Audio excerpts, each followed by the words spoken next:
प्रश्न है 3 वर्ष में 8,000 रुपए की धनराशि पर दो बैंकों से प्राप्त साधारण ब्याज का अंतर 800 रुपए है। यदि दो बैंकों में ब्याज की प्रतिवर्ष दर R1 तथा R2 है तो R1 माइनस R2 का मान क्या है। R1 माइनस R2 मतलब दोनों का अंतर बताना है रेट ऑफ इंटरेस्ट का। जहां पे R1 है वो बड़ा है R2 से। तो देखो, तो अब हम नॉर्मल अगर हमें R निकालना हो तो हम क्या तरीका लगाते हैं, ऐसा ही गुना 100 तो ऊपर रखते ही है और नीचे बचा कि आप पीटी है वो नीचे लिखते हैं। ठीक है, ऐसा करते हैं। तो देखो R है, अब R के नीचे कुछ नहीं है तो 1 है, इसका मतलब R ऊपर है, इसमें ऐसा ही ऊपर है। अब R1 माइनस R2 यानी कि रेट ऑफ इंटरेस्ट का अंतर चाहिए, तो इधर भी कोई ना कोई एक अंतर होना चाहिए ऊपर, क्योंकि ये ऊपर है तो SI का अंतर होना चाहिए। तो SI का अंतर हमें दे रखा है 800 रुपए।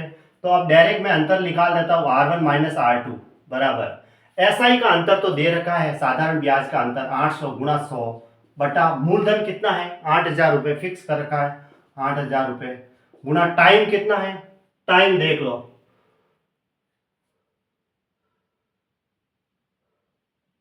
दो बैंकों से प्राप्त साधारण ब्याज का अंतर 800 रुपए है और दो बैंकों में ब्याज की प्रतिवर्ष, तो प्रतिवर्ष का इसने कोई टाइम नहीं लिखा है। अच्छा 3 वर्ष लिखा हुआ है, तो 3 वर्ष यहाँ लिखा हुआ है ना, 3 वर्ष में 8,000 रुपए की धनराशि पर दो बैंकों से प्राप्त साधारण ब्याज का अंतर दे रखा है और दो बैंकों में ब्याज की दर R1 R2 है प्रतिवर्ष और उसका मान क्या है। तो टाइम तो दे रखा है, तो अंतर देखो इधर R का अंतर लिया ऊपर की ओर, तो इधर मैंने ऊपर की ओर SI का अंतर ले लिया, तो डिफरेंस से डिफरेंस कट जाता है। तो ये इक्वेशन अपने आप में सेटिस्फाई है। ऐसे देखते हैं तो देखो 800 से इसको काटा, ये तो 10 बार गया और 10 से इसको काटा तो 10/3 आया। अब 10/3 को मैं 3 3 9 3 1/3%, ये इसका आंसर हो गया। तो 3/1/3% यानी कि ऑप्शन बी राइट है। फिर एक निश्चित धनराशि पर 8% की दर से, 8% वार्षिक की दर से 3 वर्षों के लिए साधारण ब्याज उसी धनराशि पर 8% वार्षिक की दर से 7 वर्षों के लिए साधारण ब्याज से 9,120 रुपए कम है। देखो कम है और अधिक है, इसका मतलब वो अंतर है। क्या है अंतर, कम अधिक का मतलब अंतर दे रखा है। तो कम है ब्याज, इसने कहा कि साधारण ब्याज से रुपए कम है, तो इसका मतलब वो अंतर है। धनराशि ज्ञात कीजिए। तो निश्चित धनराशि है, स्टार्टिंग में फिक्स धनराशि 8% की दर से 3 वर्षों के लिए साधारण ब्याज, तो कितना होगा 8% की दर से 3 वर्षों के लिए, 8 या 24% हुआ।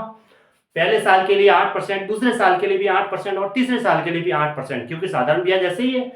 तो 8 या 24% हो गया। फिर उसी धनराशि पर, धनराशि वही है सेम टू सेम, 8% की दर से 7 वर्षों के लिए साधारण ब्याज, तो 8% की दर से 7 वर्षों के लिए कितना ब्याज होगा 8 तो 56%, 8 गुणा 7 करेंगे तो 56% हुआ। तो अंतर दे रखा है कम, तो अब हमारे पास अंतर कितना है, 6 में से 4 गया 2, 5 में से 2 गया 3, 32% की वैल्यू दे रखी है 9,120। तो 1% की वैल्यू कितनी आई, 1% की वैल्यू 9,120 से डायरेक्ट काट दो 120/32। अब हमें मूल व धनराशि ज्ञात कीजिए, तो 100 की वैल्यू निकालनी है, डायरेक्ट 100 की वैल्यू निकाल दो, 9,120/32 गुणा 100। ठीक है, 1% यानी 1/100, तो 100 की वैल्यू आ जाएगी डायरेक्ट। ये 1 की वैल्यू 1% की क्या होगी, 32% कितनी है, तो 100% की डायरेक्ट ये आ जाएगी। तो सॉल्व कर दो, 32 से काट के 16 से काट दो, 100 दूना 32, 4.80, 11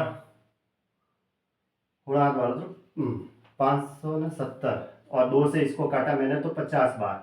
फिर देखो 570 गुणा 50 करते हैं तो कितना आता है, डबल जीरो तो आएगा ही, 7 में से 35 आएगा 3, फिर 25 और 3 28, तो 28,500 रुपए आ रहे हैं मेरे। ठीक है, 28,500 रुपए इसका आंसर हुआ। तो कौन सा है, ऑप्शन ए सही है।